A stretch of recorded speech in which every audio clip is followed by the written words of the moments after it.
El Evangelio según Marcos. Es uno de los primeros registros de la vida de Jesús, y las tradiciones históricas más cercanas enlazan este libro con un escriba cristiano llamado Marcos o Juan Marcos. Él fue un colaborador de Pablo y un compañero cercano de Pedro. De hecho, un historiador de la iglesia antigua llamado Papías registra que Marcos había recolectado todo el testimonio ocular y las memorias de Pedro y luego las acomodó en este registro. Pero Marcos no reunió al azar todas las piezas, sino que diseñó cuidadosamente la historia de Jesús. En la primera línea del libro, Marcos hace esta declaración respecto a Jesús: principio del Evangelio de Jesucristo, el Mesías, Hijo de Dios. Lo que es interesante es que esta es la única vez que Marcos te dirá lo que piensa. En el resto del libro, él te va a influenciar simplemente poniendo las acciones y palabras de Jesús delante de ti y mostrándote cómo otras personas reaccionan a él. Marcos ha diseñado la historia de Jesús como un drama con 3 actos. El primero sucede en Galilea, el tercero en Jerusalén, y el segundo acto muestra a Jesús en el camino de un lugar a otro, y cada uno de los actos se enfoca en un tema repetido.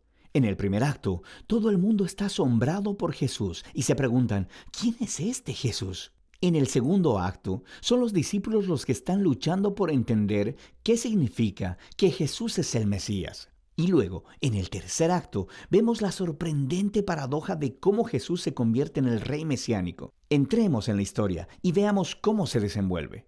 Después de la línea introductoria, Marcos comienza con una cita de los antiguos profetas, Isaías y Malaquías, quienes dijeron que Dios enviaría un mensajero a Israel para prepararlos para cuando Dios mismo venga a rescatar a su pueblo y se convierta en su rey.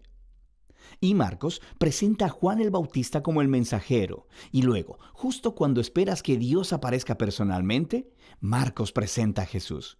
Y mientras él llega a la escena, los cielos se abren, el Espíritu de Dios desciende sobre Jesús y Dios dice: «Tú eres mi Hijo amado». Después de esto, Marcos pone delante de nosotros un resumen del mensaje central de Jesús. Él fue por Galilea, anunciando las buenas nuevas de que el reino de Dios se ha acercado. Jesús está continuando con la historia de las Escrituras del Antiguo Testamento sobre la operación de rescate de Dios para su mundo. A través de Jesús, Dios está restaurando su reino sobre el mundo al confrontar y derrotar el poder de la maldad sobre las vidas de las personas.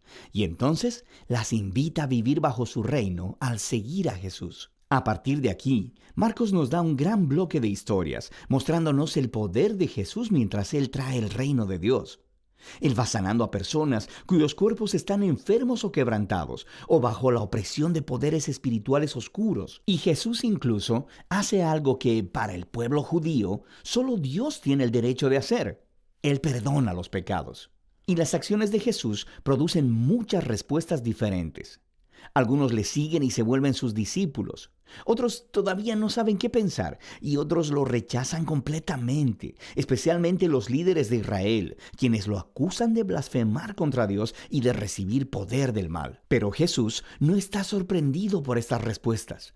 De hecho, Él apunta a ellas. En el capítulo 4, Marcos ha recolectado muchas de las parábolas de Jesús acerca de la naturaleza misteriosa y escondida del reino de Dios. Jesús dice que su mensaje es como una semilla cayendo en distintos tipos de suelo.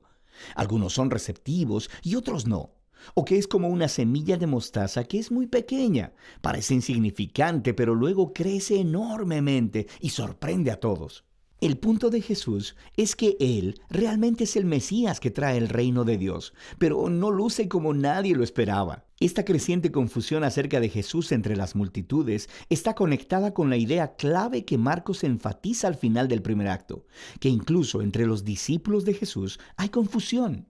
Ellos también están luchando por entender quién realmente es Jesús. Y eso nos lleva al segundo acto. Este comienza con una conversación crucial. Jesús aparta a los discípulos y les pregunta: ¿quién dicen ustedes que soy? Y Pedro dice: tú eres el Mesías.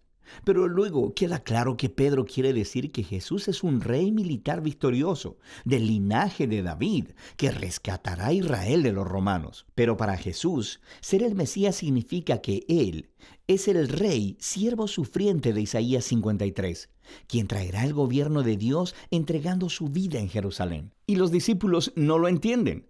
Ellos piensan que seguir al Rey Jesús significa ser famosos e importantes. Y Jesús deja claro que seguirle, en realidad, significa morir, como cargar tu propia cruz. Significa rechazar la violencia, el orgullo y el egoísmo, y entregar tu vida a favor de otros en actos de servicio y amor. Él tiene la misma conversación con ellos 2 veces más. Y todo culmina en la importante declaración de Jesús de que el Hijo de Dios no vino a ser servido, sino para servir y para dar su vida en rescate por muchos. Los discípulos todavía no lo entienden, responden con miedo y confusión. Así que aquí, en el segundo acto, Marcos ha colocado otra historia clave que hace eco de la introducción del libro. Jesús toma a 3 de sus discípulos y los lleva a una montaña, y de pronto es transformado. Él está radiante, con luz y gloria, y una nube los cubre. Ahora, esto es justo como la gloria del Dios de Israel se mostró hace mucho tiempo en el monte Sinaí. Y luego, 2 profetas que estuvieron en la presencia de Dios en el monte Sinaí, Moisés y Elías, aparecen junto a Jesús mientras Dios declara de nuevo: «Este es mi Hijo amado». Al colocar esta historia en medio de todas estas conversaciones en el segundo acto, Marcos está haciendo una declaración asombrosa. Jesús, el Hijo de Dios, es la encarnación física de la misma gloria de Dios. Y en Jesús, el glorioso Dios de Israel se convertirá en rey al sufrir y morir por los pecados de su propio pueblo. Esta es una declaración misteriosa que confunde y asusta a los discípulos mientras dejan la montaña, lo que nos lleva al tercer acto. Para la Pascua, Jesús hace una entrada pública real en Jerusalén. Las personas lo están alabando como el Mesías, y luego Él entra en el atrio del templo y ejerce su autoridad real al sacar a los ladrones y estafadores y deteniendo el sistema sacrificial. Entonces esto inicia una semana completa de debates entre Jesús y los líderes de Israel, condenando su hipocresía.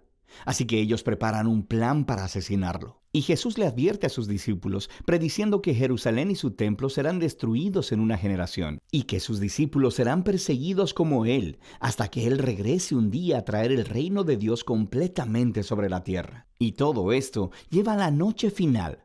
Jesús tiene su última cena de la Pascua con los discípulos, una cena simbólica que contaba la historia de la liberación de Israel a través de la muerte del Cordero de la Pascua.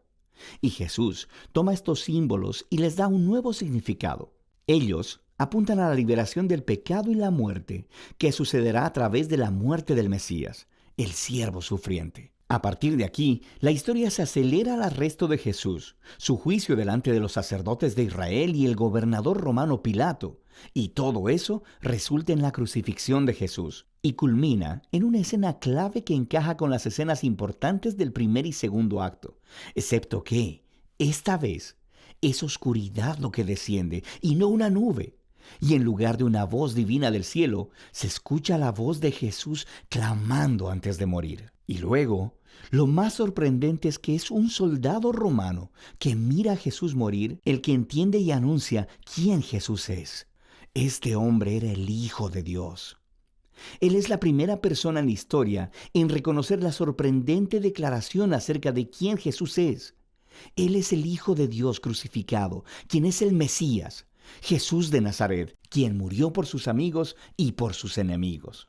Después de esto, el cuerpo de Jesús es colocado en una tumba, y en el primer día de la semana, 2 mujeres de entre sus discípulos vienen a la tumba y descubren que la tumba está vacía.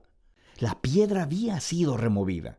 Luego, un hombre angelical les informa que Jesús no está ahí, que se ha levantado de los muertos. Así que les ordena que vayan y les den las buenas nuevas a los otros discípulos. Jesús está vivo y que se encontrará con ellos en Galilea. Y las mujeres están asustadas. Marcos dice que ellas huyeron aterradas de la tumba y no hablaron con nadie porque tenían miedo. Y así es como termina el libro, con los discípulos de Jesús mostrando la misma clase de miedo y confusión con los que concluyeron el primer y segundo acto. Ahora, si miras en tu Biblia, verás que Marcos tiene un final más largo, donde Jesús aparece y habla con sus discípulos, pero seguramente también hay una nota que dice que ese final no es parte del libro original.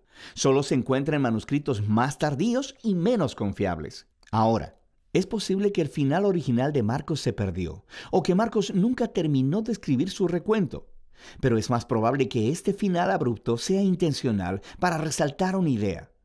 La historia completa se ha enfocado en la sorprendente aseveración que dejó perplejos a los discípulos de principio a fin. Esto es el sufriente, crucificado y resucitado Jesús, quien es el Mesías, el Hijo de Dios.